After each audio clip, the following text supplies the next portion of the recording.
Hi guys, I'm here to share with you the second part of our Holy Week series. On Sunday I shared with you that it was Palm Sunday that we were celebrating, Jesus' triumphal entry into the city of Jerusalem, where people were waving their palm leaves as Jesus came in riding on a donkey. It was the fulfillment of the prophecy by Zechariah.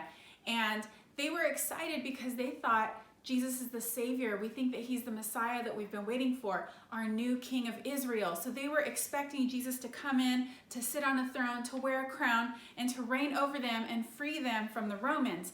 That was the king that they thought that Jesus was going to be.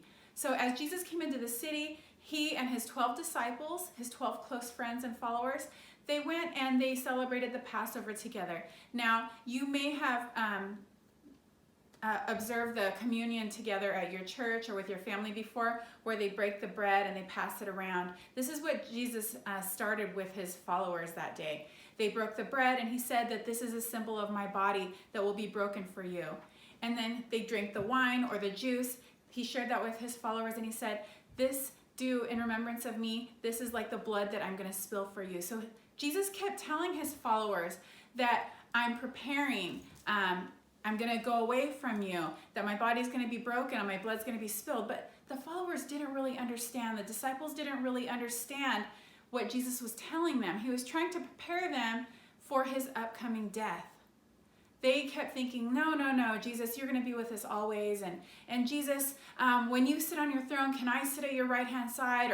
Or they were kind of like fighting for his attention, like you or your friend or your brother and sister might fight for the attention of someone who you think is cool or someone you want to hang around with, like, hey, can I sit by you? So that's kind of how the disciples were. Even though Jesus kept telling them, this is what's coming, they didn't really understand. So, as I told you, Jesus had 12 close followers, which we call disciples. One of them was about to betray him. So there were a lot of people that loved Jesus, but there were also a lot of people who hated Jesus. They were jealous of him, they hated him, they wanted to get rid of him.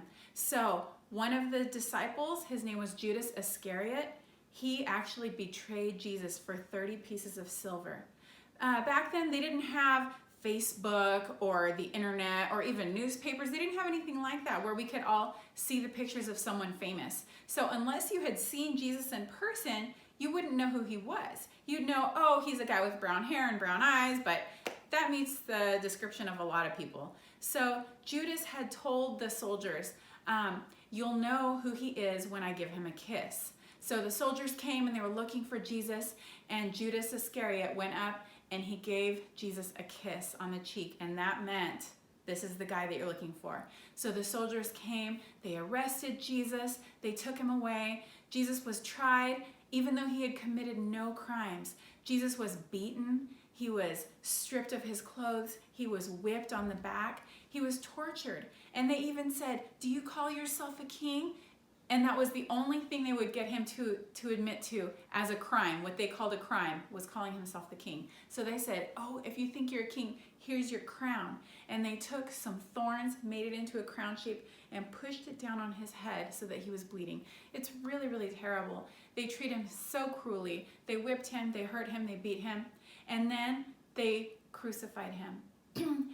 Not only did they sentence him to death, but they made him carry his cross. This big, heavy piece of wood, 2 pieces of wood nailed together, and they made him walk through the city up to the place where they were going to crucify him.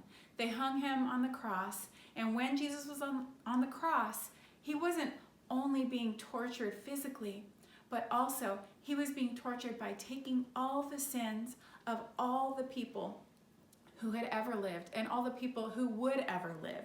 Even though this was 2,000 years ago, he took every sin that you had ever done and ever will do upon himself. So he took that torment. He took it all upon himself, and when he died, he gave his life for you and those sins so that you could be forgiven, so that if you will ask him to forgive you, then you will be clean like you've never done those things before. So as Jesus died on the cross, everyone was so sad because they said, man, I thought he was the Savior. I thought he was the King. I thought he was the one we were waiting for, but we must have been wrong. So they were so bummed out. They were so sad because they had been following Jesus around for several years, thinking he's the one we've been waiting for hundreds of years. Can you imagine the way that they felt when Jesus died? They thought it must be over. That's the end of the story. We were wrong about him. But they didn't know that wasn't the end of the story. When you come back and meet with me again on Sunday, we're going to hear the end of the story. Because Jesus, yes, he did die physically. He died on the cross, but he didn't stay in the grave. Come back on Sunday and hear the rest of the story, the victory story that we celebrate on Easter.